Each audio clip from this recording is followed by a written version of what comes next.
And there she is, the PX 125 2021. I'm going to try, look at that, that looks sick. I'm going to try and make my way through this maze of bikes here. There she is. This bike has been abandoned here for about 3 years at least, sitting out in the rain, and wowee, here it is. So it looks complete. There's the 5,400 miles on the clock,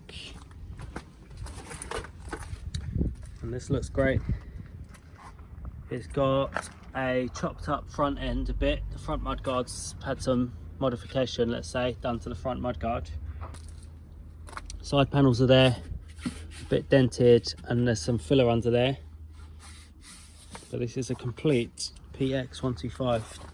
It's a 2001 model. See if this seat will come up. I think there's no keys with this bike. So yeah, this is how it was found, folks. Right here in somebody's garden in South London. So we are getting to moving this Vespa that's not been out for 3+ years. It's been sat in that exact spot, and we are pulling it out. The path has been cleared, you can see, out of the graveyard here, and this Vespa is going to come out. And here's a better look at the back of it. What a project. It's going to be very, very good, this one. I'm going to be tempted not to paint it and keep this patina.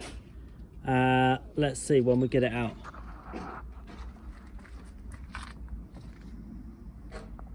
Now it is pulled out of the yard, let's just have another look around. This is going to be an outstanding project. I'm really, really excited about it. It's got good patina, this bike, so I'm not sure whether I will repaint it or just leave it alone.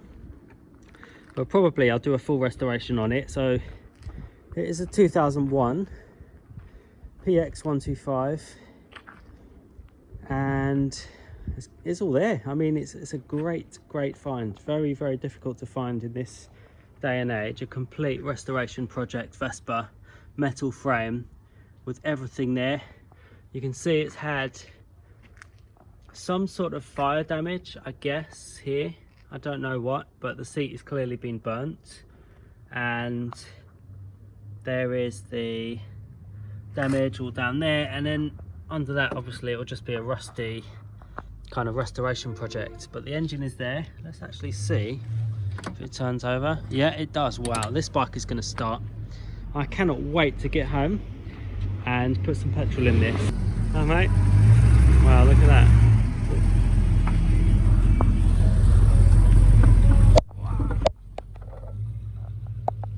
Wow, look at that. You know him.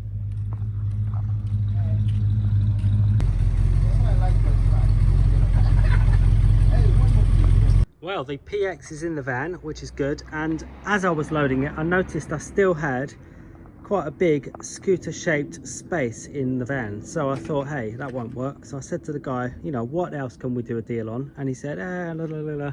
So we talked a bit, and I ended up buying this. This is a Vespa LX125 2010, all complete, pretty nice condition. It's got a bit of scratching to the bodywork, or it might just be cobwebs, but I'm pretty confident most of that will buff out and wash out, and I think this bike will polish up pretty well. These are actually really sought after scooters, and when priced correctly they will sell extremely fast, so that's pretty cool. It's a nice looking bike. I think a lot of this, to be honest, is just cobwebs. Like, this is the same thing. This bike has just been sat here abandoned for, I don't know, quite a bit of time. There's a bit of damage there, like a crack on the headlight, but yeah, everything feels pretty good. A lot of cobwebs on it, which is a good sign. And yeah, I'm just waiting for the guy to find the logbook and keys and stuff, and this is going to be going in the van, and it will be, well, being restored, I suppose. There we are, one Vespa LX125 2010. Well, I'm back now, and what a great experience that was to go to the junkyard. Well, I call it a junkyard. It was just somebody's house, and who knows why, he had about 80 scooters in his back garden.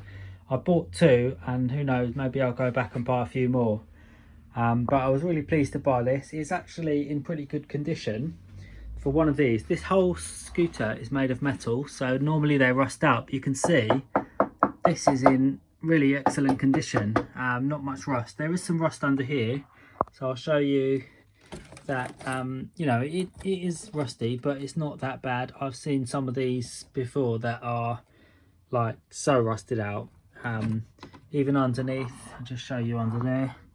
You can see that it's not too bad. The glove box is, you know, is open, so that's not too bad. All of these rubbers and stuff I will have to replace, but that's just part of the restoration process. What else can I say? The spare wheel is on there.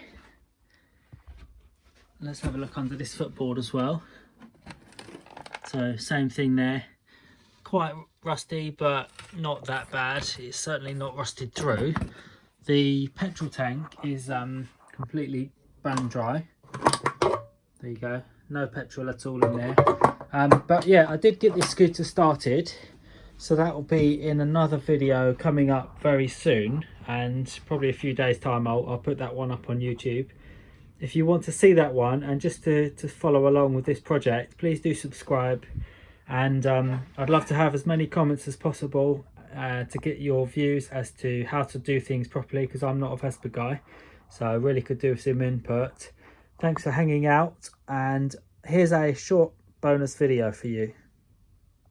And there we have it, folks. You can fit a Yamaha NMAX engine in a Nissan GTR. I'm going to get a side view to prove this. This is a Nissan GTR, and you have it on good authority that an NMAX engine fits. Wow, I'll be blown.